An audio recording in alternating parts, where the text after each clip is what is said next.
Hi there, welcome to the Isogo TV podcast from isogostrong.com. I'm your host, Becky Hammond, and you and I gather here on the podcast to fixate on strength in our families and on our teams. Because when we start from assuming strength of those people, we can make those relationships easier. And this is episode 125, and here we are in the last of our series for this month about lockdown leadership and the 5 themes that have shown through from the best of the best leaders. Maybe you've seen it in the leaders around you. In the midst of a world of uncertainty, the best leaders are still thriving. So how are they doing it? That's what this series has been about. If you have not caught all 5 episodes in this series and you lead anyone at all, you'll definitely want to go back and get caught up. These 5 themes are not just things that Murray Guest and I have pulled from thin air or really even from our own experience as leaders. We have the privilege of working with some amazing leaders, and these 5 themes are the things that the best are doing right now. So far in this series, we've delved into stories and strategies from leaders who are doing a great job of practicing grace and kindness right now, who are prioritizing individualization, who are choosing to communicate well, and who are pursuing clarity. Today, you'll be hearing about the importance of well-being and self-care, even in a time where everything feels so tumultuous. This one really spoke to me personally. So following in the footsteps of some inspiring leaders, I have taken some personal strides myself to try to reprioritize wellness again too.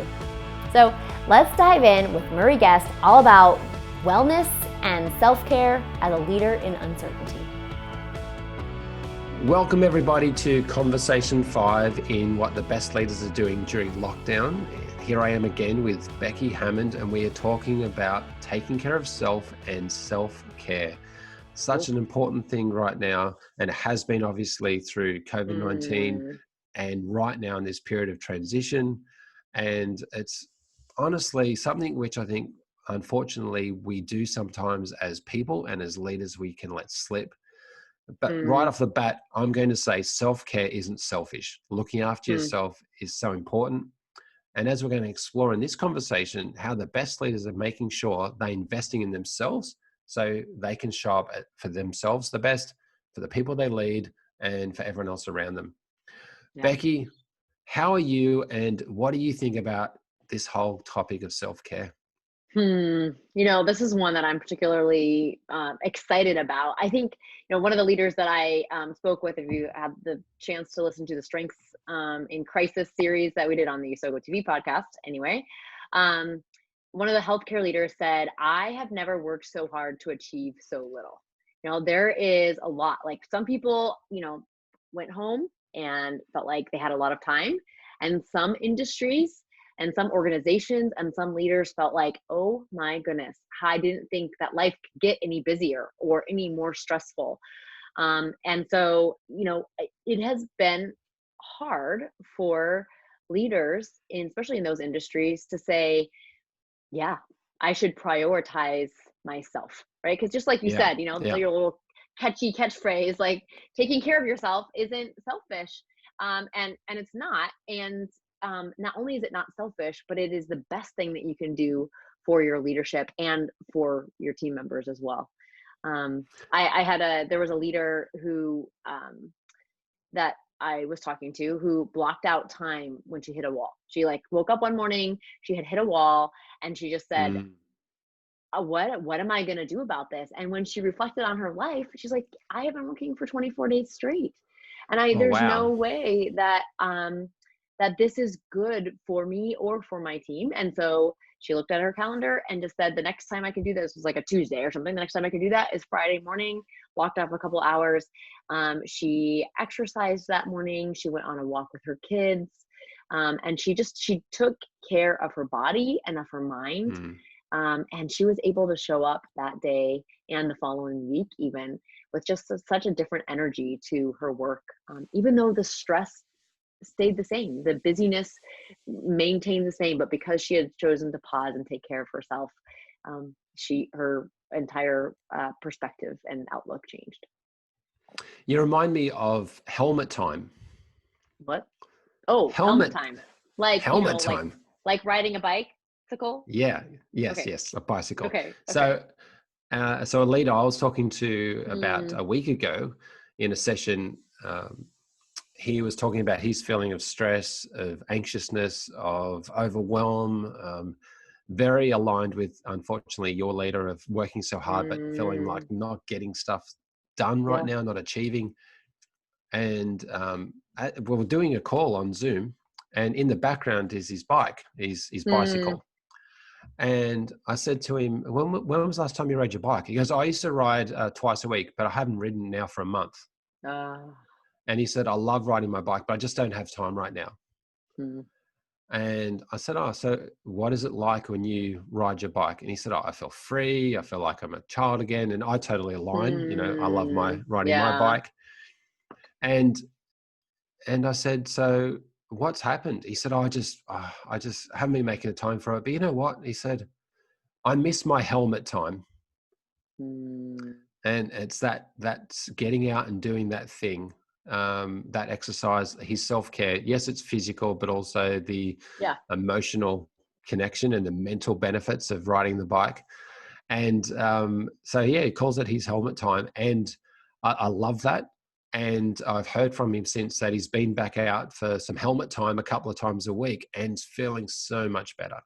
Yeah. So much better. And Yeah. just short bicycle rides, Right. might, but again, it's the neural connection of when he's on the Mm, bike, he's taken to a different place and feels better.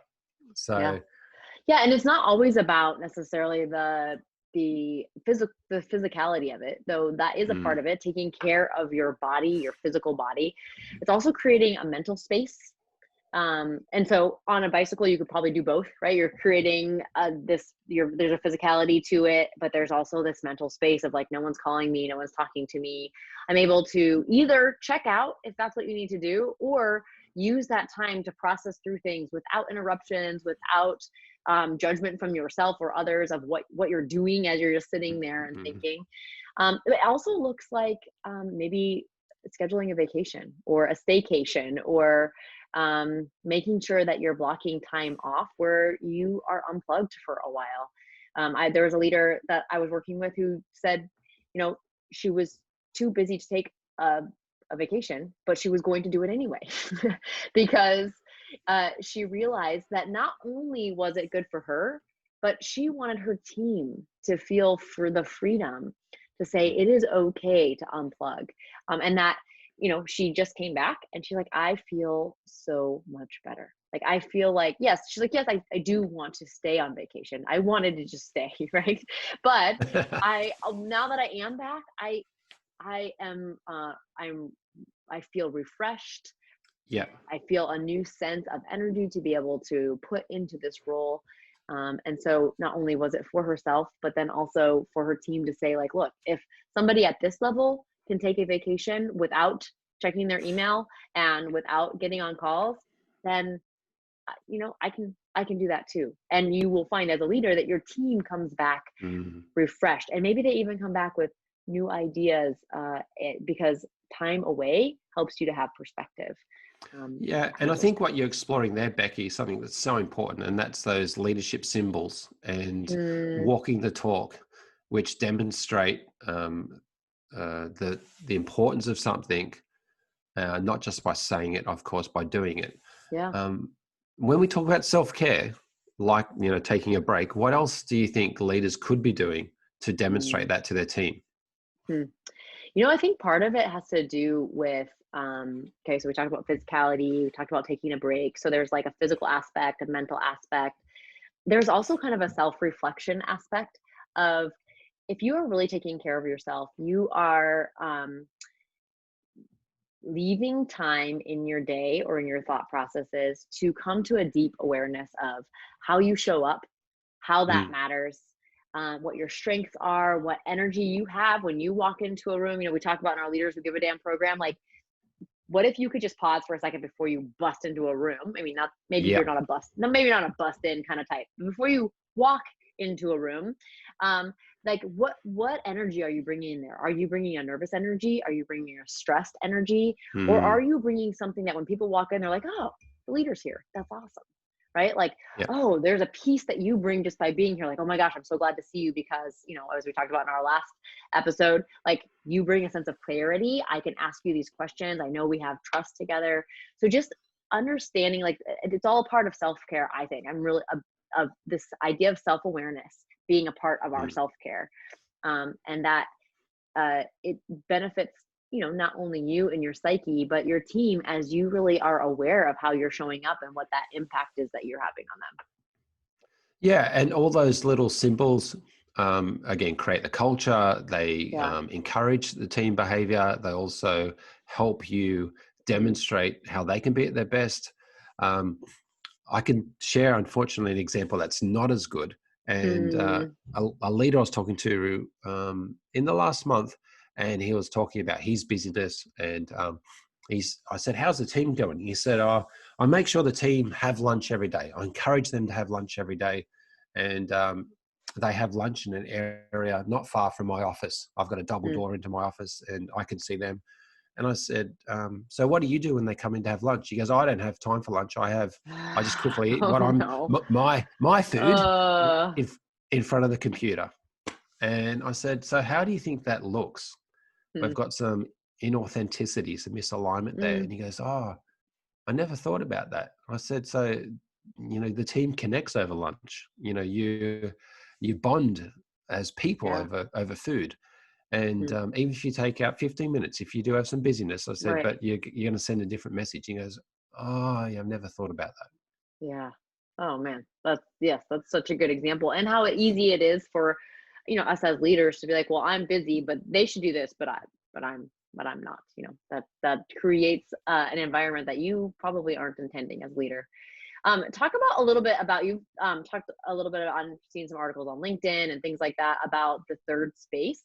What does that mean? What is it you're talking about investing in the third space? What does that mean, and what does that have to do with our self-care and our well-being? I have loved this conversation about the third space. I've been sharing with a range of people in my workshops. And as you said, on LinkedIn, I put a post on there, which has had a lot of traction, which is fantastic. It's something which I find is a real simple way for us to think about where we're investing our time and, Mm. that self-care to be at our best.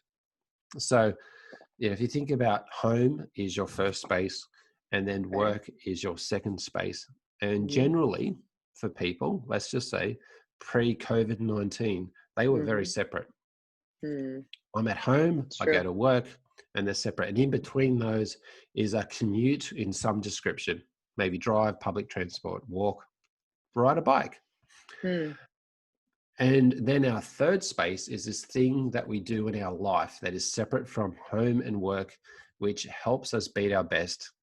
Hmm. Something we love doing, investing in our self-care, we're passionate about. And it could be riding a bike. It might be Hmm. going to the gym. It could be doing yoga. It may be reading a book. Hmm. Could be catching up with friends and shopping. It Yeah. might be going to the cinema, to the movies. I could go on and on and on Yeah. about all the possibilities. What has happened, unfortunately, in the past few months is Mm. space one, space two come together as one thing. One I'm at two punch. home, Yeah. 1-2 punch, and I'm working at home, and my works space one, space two is together. I'm at home, and I'm also not able to invest in my third space because Mm. things aren't happening. Things are closed down, or I've got restrictions. That has led to, unfortunately, stress and impacts on well-being, Mhm. mental health. So we need to pause and reinvest in that third space, create that third space. Yeah. And honestly, I think it's something so, again, simple, but can have a real reset in how we're looking after ourselves. Mm. So, for example, my wife, Tammy, she's been doing yoga at home. Um, Mm. the local yoga studio has been doing classes online, and that's been Mm. really good for her. Um, People I know that have got a stationary bike at home and they might ride the bike at lunchtime at home.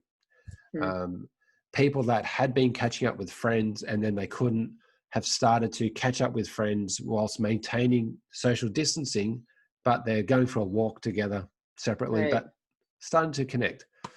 because that third space is so important, because when our world is just work and Mm. home all blended together, we haven't got that distinction to help us be at our best.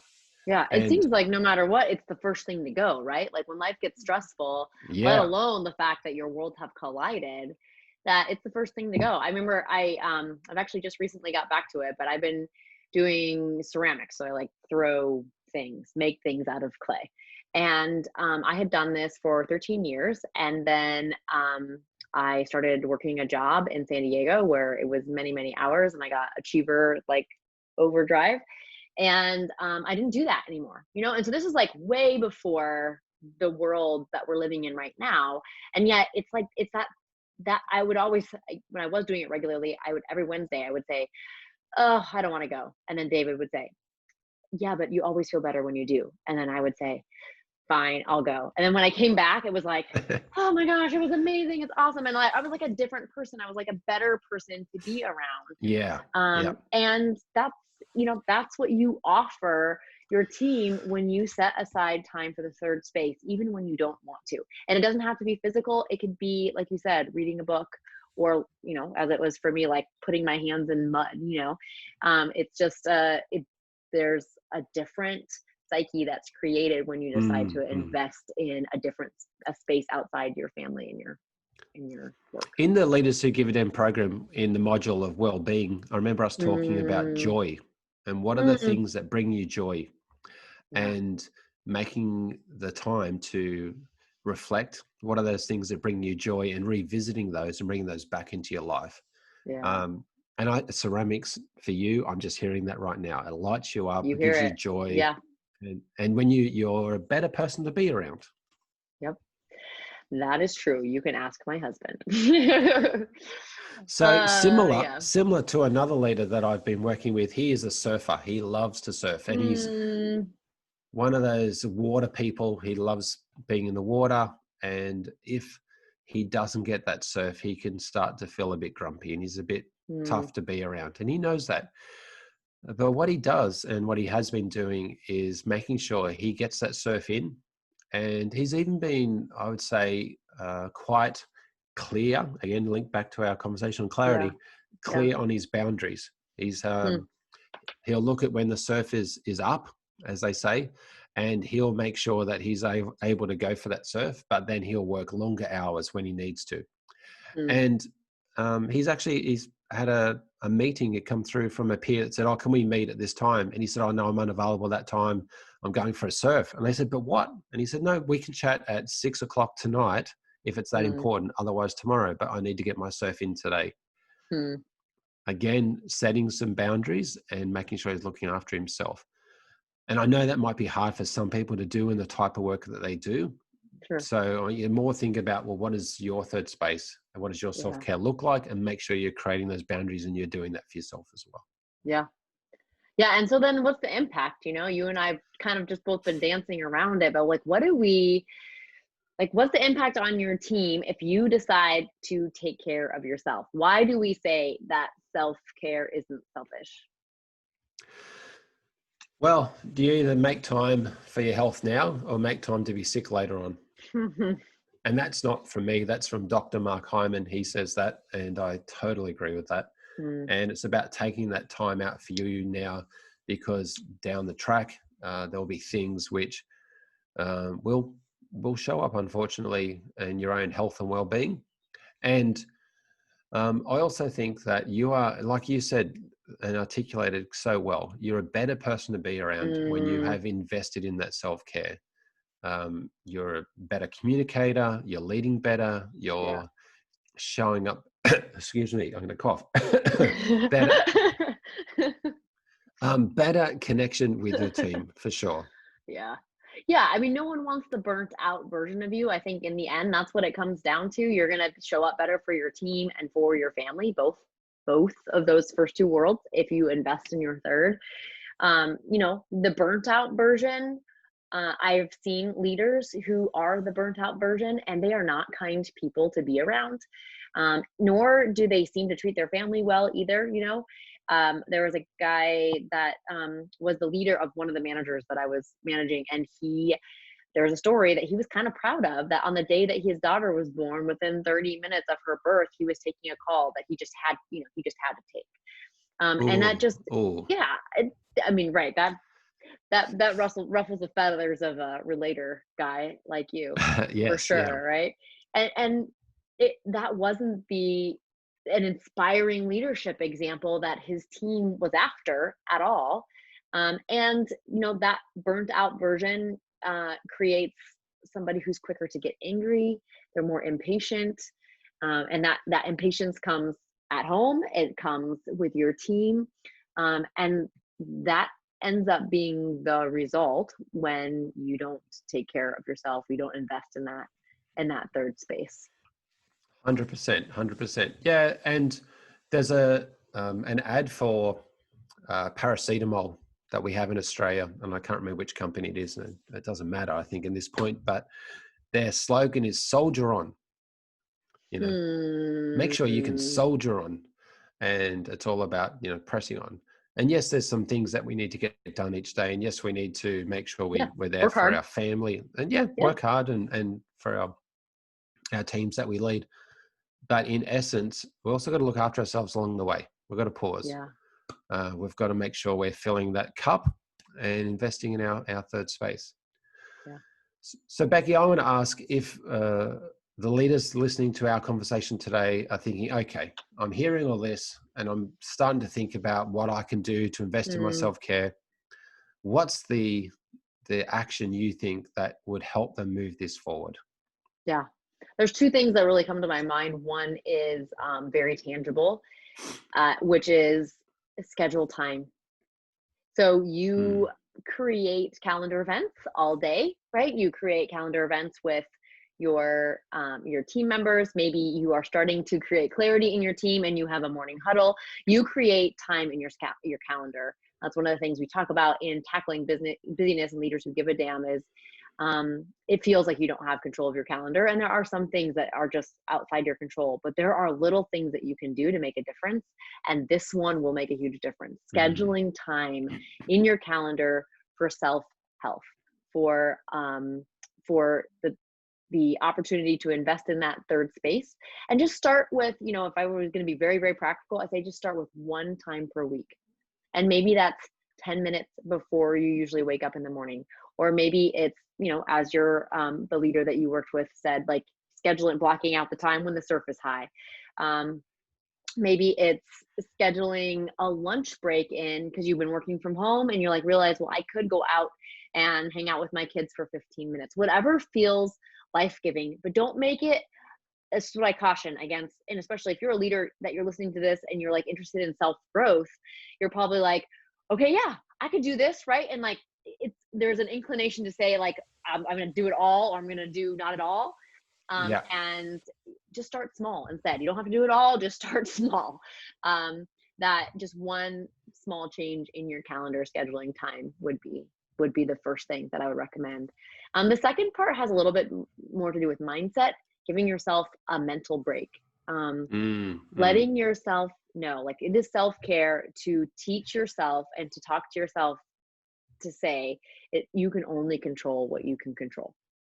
And everything else you have to let go and trust that it will happen, that you've been doing all these other things like giving grace and kindness, you've been talking to your team, you've been providing clarity, you've been flexible and individualizing, you are everything, you are building yourself up as a great manager. Those are the things you can control. If you can't control it, you have to let go, and you will give yourself a mental break. You will invest in your well-being by just saying, you know what, I can't control that. yeah. And so I'm going to, not worry about it. Easier said than done, but it gives yourself a mental break when you enable yourself to do that. I totally agree. And I think that's a beautiful link back to our last conversation on clarity, bringing that Mm, clarity in about, what can I focus on? What can I not? And taking the time to journal that, write that down, work it through I and like that. process that. I would love to just add a third little suggestion for the leaders. Yes, this is about self-care, but also the care for your team, and asking Mm, your team, how are they investing in their own self-care yeah, I love that. currently? Totally. We talked in the last conversation about obviously clarity and how you're Hmm. bringing that to the table with your team. But also my suggestion is how can you bring this conversation to the table as well? And just asking them, how are you investing in yourself this weekend or in this week? So that Yeah. they are also making sure that they're being at their best, and explore the concept of their third space and what Yeah. that looks like for them. Again, knowing your people is very important as leaders. And this is a way to show that you really give a damn about them and you're making sure they're looking after themselves. Yeah. And what better way, no better way really, than to be doing it yourself, because that gives Yeah. you a lot of credibility as you go into Mm. that conversation with them. 100%, Becky. This has been, again, a great chat and a great series as we've talked about Mm, these leaders in lockdown and the leaders in lockdown that are making the best out of this yeah. difficult and challenging time, and how they have been demonstrating some of these themes that you and I have talked about over these 5 conversations. We've talked about obviously going all the way back to grace and kindness Hmm. and how important that is in leading with grace and kindness. We talked about communication, Yeah. individualization, which obviously is so important in knowing the individual needs and requirements of your team Yeah. members. Last week we talked about clarity, and here we've just wrapped up talking about Yeah. self-care and how it is important it is to look after yourself. So many great stories of what leaders are doing so well right now, Yeah. and a couple of examples of the not so good ones. Um, but also, I'm learning from you all the time, these conversations, Becky, about Yeah. your experience as well. So thank you for all that you bring to these conversations. Thank you. I feel like the thanks goes to the leaders, because leaders are the ones, you guys are the ones that are doing the hard work. Uh, if it ever comes off that Maria and I are saying that this is an easy thing, you just put these 5 themes into place and you should be, hunky dory, easy breezy. That's not what we're talking about. You guys know as leaders that you're doing the hard work, and by investing in growth of yourself and of your team, and learning from other leaders that are doing it well, that are saying, you know what, this situation sucks, but we will, as leaders, have an opportunity and a privilege and honor to be Mm. able to impact how people feel about this season, and can provide real, uh, stability, trust, hope, compassion, the things that your followers need, and that your team members need. You are the ones that have that potential. And I'd just like to also say, Becky, after a conversation I had this week in one of my sessions with some leaders, I finished it saying, I don't want you to finish this session thinking this means a lot more work. And I certainly don't want any leader thinking out of these conversations, thinking Becky and Murray are saying, oh, wow, I've got all these extra things to do right now. That's right. I know that's not our intent. Our intent is actually, honestly, for a lot of this, doing less, Yeah. and also changing a little bit the way you do some things so that actually gives you more value and really helps demonstrate how much you care about your people through your words and actions. Yeah. And it might feel like extra time right now for some of these conversations, but you'll see those benefits we've been exploring in these conversations. Yep. You can truly be a leader who gives a damn. So, as Becky just said, Leaders Who Give a Damn is a fantastic, and I say that because I think it was so great, all the conversations we had in Leaders Who Give Yeah. a Damn, where we explore 7 key elements of what that looks like. In that program, we talk about self-awareness, well-being, knowing your people, managing perceptions, prioritizing conversations, valuing relationships, and tackling busyness. And obviously, in today's conversation of Mm, um, self-care, it links well to well-being and to self-awareness. And mm-hmm. as I remember us talking about in that program, you can't be the leader you want to be if you don't look after yourself. That's right. You need to make sure you put the fuel in your tank. And certainly there's lots of links in today's conversation in those modules. Definitely. If you want to know more, check out Leaders Who Give a Damn. Obviously, there's the conversations I just mentioned, and each one of those modules of those conversations, we support you with resources and worksheets to help you apply the key things we talk about. So check out the show notes to have a look at leaders who give a damn. Sounds awesome. Would love to have you a part of our community. And it's been really fun to have these conversations and hopefully provide some insights that our leaders that we have the honor to work with have been showing us. So 100%. So wishing everyone health, happiness, safety, and self-care beyond this conversation, and look forward to talking to you again soon, Becky. Thanks again so much. All right. It's been a pleasure. Bye now. Bye. Wellness and self-care sometimes feel like elements that go beyond our control. Our schedules and the unpatterned routines that we have gotten into during this season just feel so overtaken. Yet the best are still showing us that this is not the case. We can make choices. We can prioritize well-being. And this episode marks the end of this 5-part series about leadership and lockdown. We at the Isogo team and Murray and his team hope that this series has been an encouragement to you as a leader, and that you have taken the challenge yourself to implement small, incremental changes in your habits so that you can truly be the inspiring leader that you are meant to be. If we're not already connected, Murray and I would both love to connect with you on Instagram and LinkedIn, where we can continue the conversation around strengths in leadership and families. On Instagram, you can find me at Isogo Strong, and you can find Murray at Murray Guest. On LinkedIn, you can find both of us by first and last name, so I hope you do that as well. And real quick, before we sign off for the final time, I want to be sure that you have not missed the announcement about this crisis discount that we have been offering for the Leaders Who Give a Damn program.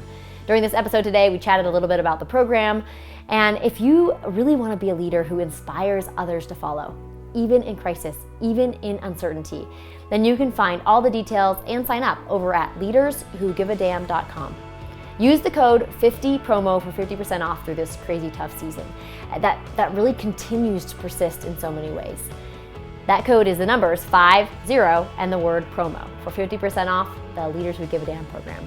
We'd be honored to have you join us inside that program. You and your strengths have the power to really make a ripple effect in your family, on your team, and then ultimately across the entire world. We can feel that now more than ever. The world needs your strengths. So learn them, love them, and live them in your own circles of influence. Until next time, on Isogo TV.